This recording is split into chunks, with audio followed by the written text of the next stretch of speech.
Jana nilienda Kongowea kununua vitu.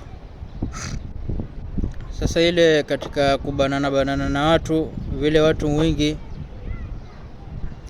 mara nikasikia mtu mmoja amenishika bega.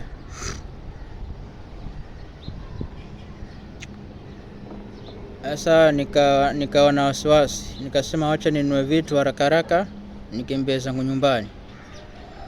Nikanunua vitu hapo haraka haraka, nikarudi zangu mbio mpaka Bamburi. Sasa kufika nyumbani nikasema haraka haraka niingie zangu chooni, niangalie kama vyombo viko. Sasa katika kuingia chooni, naangalia chini hivi, kumbe